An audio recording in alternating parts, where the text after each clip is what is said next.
Ceci est un livre audio autogénéré par Google. Logique sociale. Collection dirigée par Bruno Pequigno. En réunissant des chercheurs, des praticiens et des essayistes, même si la dominante reste universitaire, la collection Logique sociale entend favoriser les liens entre la recherche non finalisée et l'action sociale.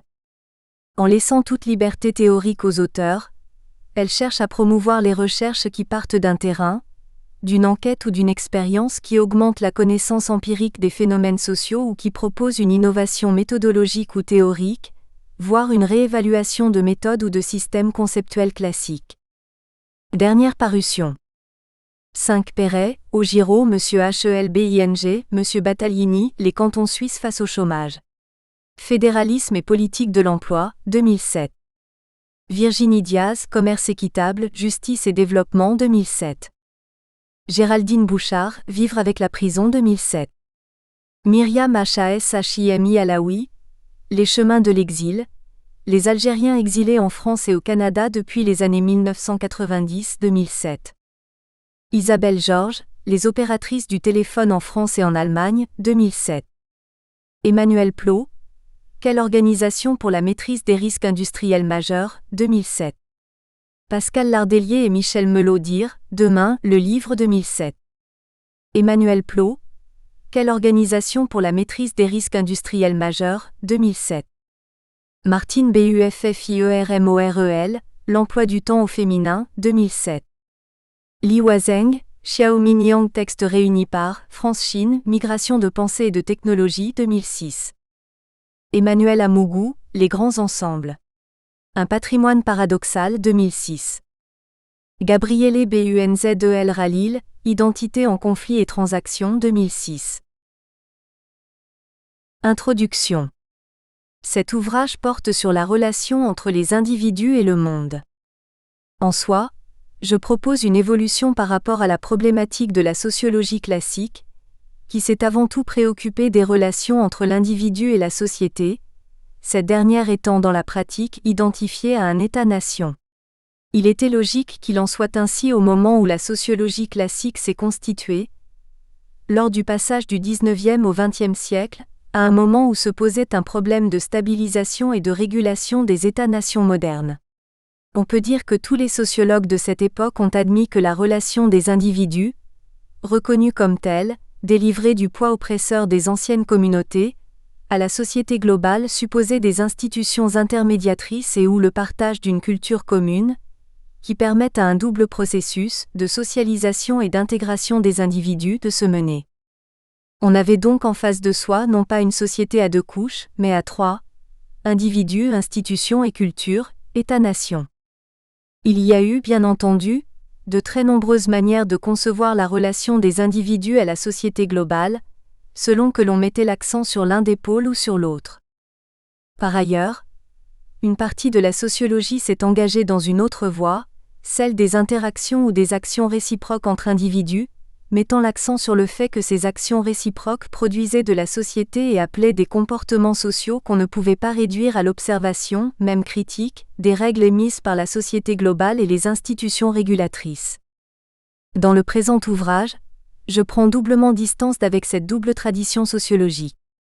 D'une part, je me soucie des relations entre individus et monde, prenant acte du fait que les États-nations sont désormais plongés dans la mondialité et la mondialisation, et que les individus ne peuvent pas ne pas se rapporter au mouvement du monde en tant que tel. D'autre part, je ne porte pas une attention première au processus de socialisation, d'intégration et de régulation, mais à l'expression de la puissance de pensée et d'action des individus et aux devenirs dans lesquels ils s'engagent, et qui, selon moi, n'expriment pas seulement une adaptation ou un ajustement aux problèmes posés par la mondialisation, mais qui sont constitutifs même de l'appartenance à un monde commun sur la planète Terre, appartenance que je qualifie de mondialité. C'est la raison pour laquelle je remobilise un concept ancien, quelque peu abandonné, celui de peuple. Par peuple, j'entends précisément une composition d'individus qui, partageant une même trajectoire historique, se confrontent à la mondialité et lui impriment son cours. Ce sont les peuples qui font le monde. Mais cette confrontation est loin d'être simple ou identique pour chacun des peuples concernés. C'est ce que j'ai voulu examiner par 3 exemples, l'Iran, le Brésil et la France. Et bien entendu, la question essentielle que j'examine dans la dernière partie est la rencontre entre ces peuples au sein de la mondialité. Dans cette relation des individus au monde, j'ai privilégié la question de la cosmologie. Que peut-on entendre par là? Littéralement parlant, la cosmologie est le discours sur le cosmos. Mais la signification du mot cosmos a changé. Actuellement, elle désigne, dans le vocabulaire ordinaire, l'univers des astrophysiciens, celui des galaxies et des étoiles, de tout ce qui se situe au-delà de la planète Terre. Cette première signification est importante. Elle marque, sans que nous en ayons nécessairement conscience, des acquis cognitifs décisifs. Tout le monde admet aujourd'hui que la Terre n'est de loin pas le centre du monde. Qu'elle est ronde, tourne autour du Soleil. Que le Soleil lui-même n'est qu'une étoile, parmi des milliards d'autres, et qu'il appartient à une galaxie déterminée. Tout le monde, ou presque, sait et admet que l'univers est en expansion, toujours sous le coup des effets du Big Bang. Quelques personnes, plus averties, savent que se discute sérieusement dans la communauté des physiciens l'hypothèse selon laquelle existeraient plusieurs univers, celui qui nous est visible et directement accessible par nos sens, n'étant qu'un univers parmi d'autres. Cette signification ordinaire du cosmos est déjà importante. Elle agit sur nos pensées et nos comportements, d'une manière largement inconsciente. La reconnaissance du fait que la Terre ne soit plus au centre de l'univers, et donc l'homme au centre de la nature, constitue un acquis décisif, bien qu'encore mal intégré par les doctrines religieuses. Mais il faut aller au-delà. Le cosmos ne désigne pas seulement ce vaste univers physique. Il désigne aussi la vision ou la représentation qu'un peuple se fait du monde auquel il appartient, et au sein duquel il peut tracer des perspectives et initier des actions. Ce monde est à la fois proche et lointain. Proche, car nous pouvons en avoir une expérience sensible. Lointain parce qu'il désigne le global, il donne un sens à tout ce qui peut exister au sein de ce cosmos. Au-delà de lui, il n'y a rien, rien du moins que nous puissions connaître et dont nous puissions parler en tant qu'il nous concerne, en tant que notre vie se joue à son contact. Le cosmos, c'est, pour les Amérindiens, l'ensemble de la forêt amazonienne.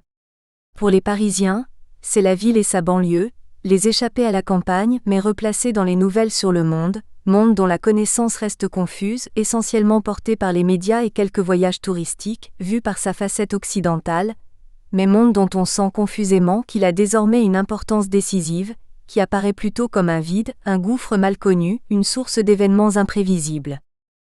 Tout peuple se relie au monde, à travers une cosmologie, une représentation globale de l'univers qui le concerne, qui l'affecte. Dans ce livre, à travers ses 3 premières parties, je m'interroge sur la cosmologie de 3 peuples auxquels pour des raisons différentes je me sens appartenir, qui me sont très proches, iraniens, brésiliens, français. Je rends compte d'abord du contact sensible que j'ai eu avec chacun de ces peuples, puis je passe à des analyses plus réfléchies, construites, rationnelles. J'examine les différences importantes entre leurs cosmologies respectives, et je montre dans le cas du Brésil quel écart énorme existe aussi au sein d'un même pays, entre celle des Amérindiens et celle des Paulistas, habitants de cette mégalopole qu'est Sao Paulo. Dans la dernière partie, je pars directement du monde contemporain, irréductible à l'addition ou la juxtaposition des différents peuples. J'essaie de comprendre l'extraordinaire tension qui existe actuellement entre la guerre et la paix, et de dessiner les enjeux d'une nouvelle cosmologie susceptible d'être partagée par ceux qui sont animés par un profond désir de paix et que je propose d'appeler mondialité. Au fil des lignes, j'espère qu'apparaîtra, sans que ce soit ici mon intention première, une autre façon de pratiquer la sociologie que je propose d'appeler sociologie du devenir. Première partie, cosmologie et art de vivre en Iran, face au risque de guerre. Chapitre 1, Impression d'Iran sur fond de risque de guerre. Mon père était arménien, né en Iran, pays dans lequel il a vécu toute sa jeunesse. Il m'a légué ses souvenirs, et un fort attrait pour ce pays. De là-bas, j'ai connu des cousins de mon père, ma grand-mère et ai hérité de magnifiques tapis. De fait, pour une raison quelque peu mystérieuse, je me suis toujours senti plus iranien qu'arménien. J'ai réalisé, du 9 au 23 avril 2006, un voyage de 2 semaines en Iran. 4000 km, parcourus en car, dans la totalité des régions et des principales villes du pays. De très nombreuses conversations avec des Iraniens de tous âges, qui venaient spontanément à nous. C'étaient en majorité des jeunes. Je ne saurais, sur la base d'un voyage aussi limité dans la durée, présenter une quelconque analyse rigoureuse de ce qu'est l'Iran et de sa situation actuelle. Par contre, il m'en est resté des impressions fortes qui se sont progressivement construites et confirmées durant le déroulement du voyage, et qui sont en complète opposition avec ce que les grands médias occidentaux disent de ce pays, depuis plusieurs années, et particulièrement dans la dernière période, avec l'affaire de l'enrichissement de l'uranium et les risques de représailles contre ce pays, pouvant aller jusqu'à la réalisation d'une série de bombardements américains, l'idée d'un envahissement de l'Iran par l'armée américaine est pas pour l'instant crédible, mais une campagne de bombardement peut faire de nombreuses victimes et de gros dégâts. Ces médias ont nécessairement une influence diffuse au sein de la population des pays occidentaux. À propos de l'Iran, c'est constitué un corps de préjugés tous négatifs, dont l'existence dans le contexte actuel est dramatique. Je voudrais, modestement, contribuer à établir la réalité de ce pays et surtout de son peuple, et ceci à la demande expresse des Iraniens rencontrés, qui vivaient eux aussi dramatiquement ce qui était dit sur eux dans les grands médias occidentaux. En Iran, dans toutes les villes, on reçoit les grandes chaînes de télévision occidentales, CNN, la BBC, Euronews souvent en anglais et parfois en français, et de manière plus rare TV5 Monde. Regardant ces chaînes le soir à l'hôtel, j'ai pu mesurer et vivre le décalage dont je parle et en souffrir. 1. Éléments de cadrage sur l'Iran. Quelques éléments de cadrage. L'Iran fait en superficie 3,5 fois la France, avec une population d'environ 65 millions de personnes. Il est donc peu peuplé, mais cela s'explique par sa géographie. Grande zone de transit entre l'Ouest et l'Est tout au long de son histoire, matérialisée par les pistes caravanières dont l'existence se perd dans la nuit des temps, on peut distinguer 3 parties. Un grand plateau central, situé entre 900 et 1500 mètres d'altitude, au climat continental, grand froid l'hiver, forte chaleur l'été, idéal au printemps, semi-aride, car les nuages sont bloqués par les montagnes, lieu des principales grandes villes. On trouve, sur ce plateau, de vrais déserts à l'est du pays. Les chaînes montagneuses, dont une grande chaîne au nord qui sépare le plateau de la mer Caspienne. Téhéran est situé en bordure de cette chaîne, versant plateau. De la ville, on voit les montagnes proches, dont la plus élevée culmine aux alentours de 5600 mètres. Plus la ville s'étend, plus les quartiers périphériques atteignent des zones montagneuses. Et une grande et large chaîne à l'ouest, côté frontière avec l'Irak. À l'est, une 3e chaîne mais moins élevée, jouxte en particulier l'Afghanistan. Les chaînes du nord et de l'ouest sont entièrement situées en Iran. Ce ne sont pas des chaînes frontalières. Enfin les régions situées de l'autre côté des chaînes montagneuses. Au nord, une bande de territoire qui longe la mer Caspienne au climat humide et tropical, véritable réservoir de production de riz et de biens agricoles de tout genre pour l'Iran. À l'ouest, une zone assez large qui aboutit donc à la frontière avec l'Irak, avec une double caractéristique. C'est la région d'exploitation et d'exportation du pétrole, la seule zone d'accès au golfe Persique, avec pour les besoins internes, de vastes complexes pétrochimiques. Et c'est aussi une zone fertile qui alimente le reste du pays. De cette très rapide présentation, on peut tirer un enseignement politique et militaire. La majorité du pays est montagneuse. Si dans son histoire, l'Iran a subi de nombreuses invasions et conquêtes, le pays n'a jamais pu être entièrement soumis, seul le plateau et les principales villes l'étant. Et les Iraniens ont toujours fini par regagner leur indépendance. Par ailleurs, le couplage entre hautes chaînes montagneuses riches en eau et plateau central aride a conduit les Iraniens, très tôt dans leur histoire, à édifier un vaste réseau de canalisation, où circule une eau vive, tantôt à l'air libre, tantôt de façon souterraine, et qui alimente en eau une partie des zones du plateau, en particulier les grandes villes. L'Iran a développé, par nécessité, une véritable civilisation de l'eau. L'eau coulante est partout. Dans les jardins des villes, le long de chaque rue, en bordure du trottoir, et bien entendu sous forme d'irrigation des terres agricoles. Les montagnes font réservoir. On a donc le paradoxe d'un pays semi-aride, voire désertique, sur sa zone centrale, et qui en même temps a su domestiquer la circulation de l'eau au point de la rendre omniprésente. Dans les jardins par exemple, les canaux font partie intégrante de l'architecture et de l'art iranien. Le noyau central de la population iranienne est d'origine indo-européenne.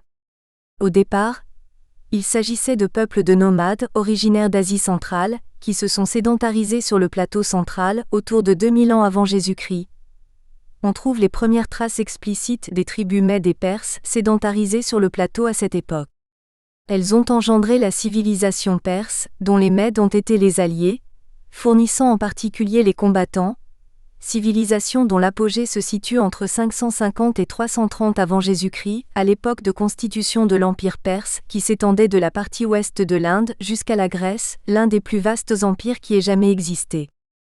Le mot actuel d'Iran a une signification forte. Il vient de la langue indo-européenne et du mot Eryana Veyo, littéralement, l'origine des Aryens. Les Aryens ne constituent pas du tout une race, contrairement à l'usage fait par Hitler, mais la localisation d'un peuplement situé en Iran et dans une partie de l'Inde. De manière plus simple, les Iraniens traduisent le mot Iran par gens de l'Est. C'est essentiel à savoir, les Iraniens sont des gens de l'Est, par nette distinction en particulier d'avec les gens de l'Ouest, c'est-à-dire les Arabes.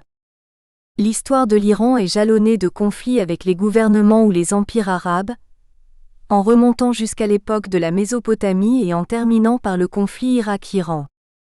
Pendant une période assez courte, 4 ans après la mort de Mahomet, l'Iran a été attaqué par les troupes arabes, nouvellement converties à l'islam, qui ont conquis le pays et importé la religion musulmane. À l'échelle historique, cette domination par l'Empire arabe, dont le centre était Bagdad, a été courte, mais elle a eu pour effet d'imposer la croyance en l'islam face aux diverses religions existantes à l'époque. Les envahisseurs arabes étaient sunnites. Pourquoi les Iraniens ont-ils choisi le chiisme ? Il y aurait long à dire sur ce sujet, mais l'un des éléments a été constitué par la résistance des Iraniens à la domination ou à l'influence des Arabes. En choisissant une branche dissidente de l'islam et en devenant le principal foyer d'existence, les Iraniens ont manifesté à leur manière leur esprit d'indépendance. Le second âge d'or culturel de l'Iran, après la période perse, se situe autour des années 1200, culture dont on connaît la beauté et au sein de laquelle on trouve explicitement référence à l'islam. Les Iraniens de l'époque ont en quelque sorte opéré une réappropriation de l'islam, en l'incorporant dans leur propre civilisation et dans leur art, dont l'origine était considérablement plus ancienne. On ne peut néanmoins réduire les Iraniens à ce noyau central et majoritaire. Le peuple iranien est composé depuis de nombreux siècles, d'une myriade d'autres peuples qui ont appris à coexister. On peut citer les Azéris, les Kurdes, les Balouches sunnites, le Turkmène, les Arméniens chrétiens. Chacun de ces peuples a droit à un représentant au Parlement. La cohabitation pluriséculaire se passe relativement bien. Même dans la période la plus radicale, la période d'Euroménie, les croyances et traditions de ces peuples ont été respectées, à la condition toutefois de se soumettre aux lois d'État, inspirées de l'islamisme. Le quartier arménien à Ispahan, légué à cette communauté ad vitam aeternam, du fait de sa forte contribution artistique et artisanale à la construction de cette ville, quartier autogéré par les Arméniens, témoigne de cette coexistence de très longue durée. Je suis personnellement, si l'on peut dire, un produit de cette cohabitation puisque mon père arménien est né et a vécu une partie de sa jeunesse en Iran, au bord de la mer Caspienne. Enfin, avant-dernier élément de cadrage, l'économie. Toute l'économie iranienne est commandée par un principe, qui a fait figure pour l'Iran de nécessité, l'indépendance et l'autosuffisance. Elle est assurée au plan agricole. Au plan industriel, l'Iran dispose d'un appareil de production conséquent, depuis l'industrie lourde jusqu'aux biens de consommation. Visuellement parlant, l'Iran est un pays moderne, avec une excellente infrastructure routière, des villes très claires dans leur urbanisme et surtout très propres, une étonnante propreté, très peu de pauvreté visible parmi les populations simplement mais correctement vêtues. Si l'on devait le classer, on le classerait dans le second monde, dit aussi monde des pays émergents. Car bien entendu la modernité ne doit pas cacher les zones de pauvreté, particulièrement nettes à la campagne, et les inégalités sociales. L'actuel président a d'ailleurs exploité à fond le thème de la lutte contre la pauvreté et de la redistribution des richesses pour se faire élire. À l'inverse du Brésil, L'industrialisation du pays s'est faite autour de ce principe central d'indépendance et d'autosuffisance. La majorité des entreprises sont iraniennes et sont centrées sur le marché interne. Certes, les produits sont moins sophistiqués et technologiquement avancés qu'en France ou au Brésil, mais ce n'est pas nécessairement un défaut. Cela assure au moins une faible dépendance vis-à-vis des multinationales. Un point frappant, l'absence des firmes américaines. On peut citer une histoire pittoresque. Coca-Cola avait installé une grande usine pour inonder le marché iranien. Mais lors de la dégradation des relations entre Iran et États-Unis, la firme a dû se retirer. Elle a laissé toutefois, aux Iraniens, la technologie de fabrication des contenants. Et quant au contenu, les Iraniens ont inventé un simili-coca. Si vous demandez un coca dans un café, pas de problème, vous l'aurez, mais un coca made in Iran. Par contraste, je dois dire que l'influence des produits et de la publicité nord-américaine, et plus généralement émanant des grandes firmes mondialisées, m'est apparue encore plus flagrante à mon retour en France. Aller en Iran, c'est faire une véritable cure de désintoxication. 2. L'impact de la guerre Irak-Iran. Dernier élément de contexte sur lequel il faut insister, la guerre Irak-Iran que nous connaissons mal ici en France. Cette guerre a été déclenchée par Saddam Hussein en 1980, qui pensait pouvoir compter sur l'effet de désorganisation en Iran, dû à la chute de Shah et à la révolution impulsée par Khomeini et sur une faible motivation à combattre de l'armée iranienne. Saddam pensait gagner rapidement, par une guerre éclair, avec pour principal élément de convoitise, les champs et installations pétrolifères qui sont dans la zone ouest de l'Iran, jouxtant l'Irak précisément et offrant un accès à la mer. L'offensive de Saddam a été explicitement soutenue par tous les pays arabes, et plus discrètement, mais réellement, par les puissances occidentales. L'Iran s'est alors retrouvé seul contre tous. Il a réussi à stopper l'offensive irakienne. Et il s'en est suivi 8 longues années de guerre, assez proches, même si les armes étaient différentes, de la guerre de 1914 à 18. Dans la dernière phase de la guerre, les moyens humains venant à manquer, les mollahs qui jouaient le rôle d'agents recruteurs sont allés chercher, dans les petites villes et villages de l'intérieur du pays, les jeunes gens, et ces jeunes, totalement inexpérimentés au plan militaire, ont été placés aux avant-postes ou sur les zones minées, en avant-front de l'armée régulière. D'où une véritable hécatombe. Cette guerre n'a servi à rien. En 1988, l'armistice est signé sur la base des délimitations de frontières datant d'avant la guerre. Échec donc pour Saddam, mais aussi pour tous ses alliés. Une guerre aussi sauvage et récente laisse des traces. En particulier, elle a développé 3 types de sentiments en Iran. Un sentiment d'isolement, renforçant le principe, déjà solidement installé, selon lequel il faut avant tout compter sur ses propres forces. Bien entendu, un fort sentiment de méfiance vis-à-vis des pays arabes. Il ne faut pas se tromper. Au plan des affects, la coupure iranien-arabe est nettement plus forte que celle entre chiites et sunnites. Une partie de la population iranienne, épuisée par cette guerre, cherche une réconciliation de longue durée avec le monde arabe. Mais elle sait aussi que ce sera difficile. Enfin, paradoxalement, c'est au cours de cette guerre que le peuple iranien a commencé à rompre avec le régime de Khomeini. Cela peut sembler paradoxal, car une guerre aurait plutôt tendance à resserrer les liens. Mais c'est le comportement des religieux qui a été jugé insupportable par la population. L'épisode de la mobilisation forcée des jeunes gens, voire jeunes enfants, est resté dans les mémoires et symbolise une première montée de haine contre le régime. Dans de nombreux villages et petites villes, en particulier de la partie ouest du pays, j'ai pu voir de grandes affiches avec des portraits de jeunes gens. Renseignements pris, il s'agissait des portraits des jeunes du village ou de la ville en question qui étaient morts à la guerre en martyrs. Et un martyr est supposé aller directement au paradis. On a là la profonde ambivalence de la situation. Ces portraits remémorent un épisode particulièrement terrible de cette guerre et le début de rupture entre le peuple et le régime, mais en même temps rappellent la foi en l'islam. 3. Impression d'Iran. J'en viens à l'essentiel de mon propos. Indiquer les principales impressions qui se sont peu à peu forgées dans mon esprit au cours de ce voyage. 3.1. L'art de vivre. Si j'essaie de restituer l'élément qui m'a le plus frappé dans le peuple iranien, J'en viens à celui-ci. L'art de vivre. L'art de vivre bien. Non pas du tout par recherche de la richesse, mais par faculté de savourer tous les instants de la vie, dans une relative sérénité et lenteur, dans un goût indéniable de la beauté sous toutes ses formes, dans l'ouverture amicale à autrui, dans l'offre du thé et les conversations. Cet art de vivre remonte à loin. J'indiquerai, dans le prochain chapitre, comment il a commencé à se condenser dans le masdéisme prôné par Zarathustra, dès le 7e siècle avant Jésus-Christ et la manière particulière dont le peuple iranien interprète le chiisme. Mais l'exemple qui me semble le mieux témoigner de ce goût et de cet art de vivre est l'occupation des jardins publics. Ceci est connu, ces jardins sont magnifiques. Et dès que la chaleur monte, ils sont un lieu de fraîcheur grâce aux arbres et aux fontaines. Or ces jardins sont entièrement appropriés par le peuple. Il y en a dans toutes les villes. Il y a toujours une pelouse, étonnamment verte et bien entretenue. La propreté est partout en Iran jusque dans les maisons des plus pauvres. Non seulement il est permis de marcher sur la pelouse, mais elle est un véritable lieu de vie. On s'y allonge, on mange en famille, une nappe posée sur l'herbe, laquelle fait office de tapis. Les enfants jouent librement tout autour.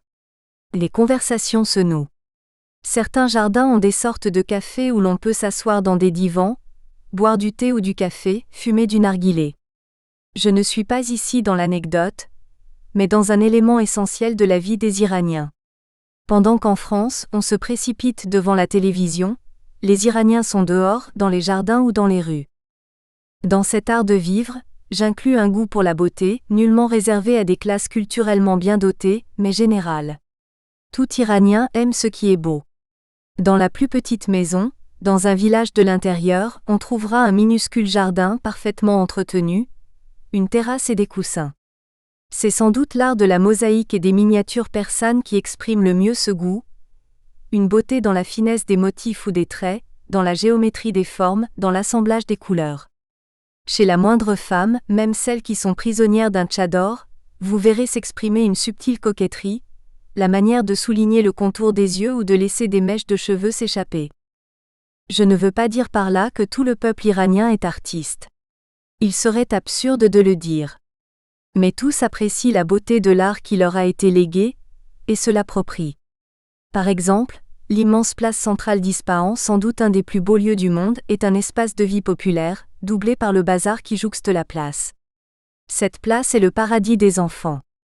Très peu de cars touristiques, car les touristes sont en Iran, une denrée rare, pas du tout par refus des autorités iraniennes, mais parce qu'aller en Iran fait peur, et que les agences de voyage ne le proposent pas, bien que les hôtels pour touristes potentiels soient magnifiques. Si on ne comprend pas cette philosophie de l'art de vivre, on ne comprend rien aux Iraniens dans tous les domaines. 3.2. Croyants mais non religieux, religieux mais sans église ?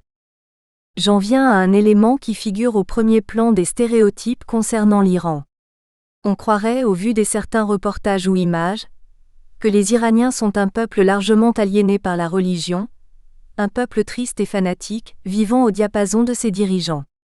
Ceci est radicalement faux. C'est exactement l'inverse qui est vrai. De ce que je connais des différents pays du monde, je n'ai jamais ressenti une telle coupure, une telle distance volontairement entretenue entre le peuple et la structure politico-religieuse qui dirige l'État et tente, de moins en moins, de contrôler la population. Je partirai de la structure dictatoriale politico-étatique. La force dominante est l'Église chiite. La grande différence entre chiisme et sunnisme est que les chiites ont développé leur influence autour d'une véritable structure hiérarchisée, un véritable pouvoir ecclésiastique, qui n'est pas sans rappeler ce qui a pu exister chez nous à l'époque de Moyen Âge. L'Église chiite, car le mot Église peut être utilisé, est structurée par niveau hiérarchique. Au bas de la structure se trouvent des fidèles, qui occupent un emploi ordinaire au sein de la société civile, mais sont en même temps dévoués au régime. Une bonne partie d'entre eux ont été dans les premiers rangs durant la guerre Iran-Irak, et ils se regroupent dans une myriade d'associations d'anciens combattants ou de handicapés. On ne connaît pas leur nombre exact. Il serait environ 100 000. Ce nombre peut sembler important, mais il faut le rapporter aux 65 millions d'Iraniens. Ce sont eux qu'on voit à la télévision, lors des manifestations de soutien au régime. Et ils sont dangereux, car infiltrés dans la population, ce sont des mouchards potentiels. J'ignore si le peuple iranien a inventé un système de signes qui permet de les distinguer, mais le passant que j'étais était incapable de les identifier.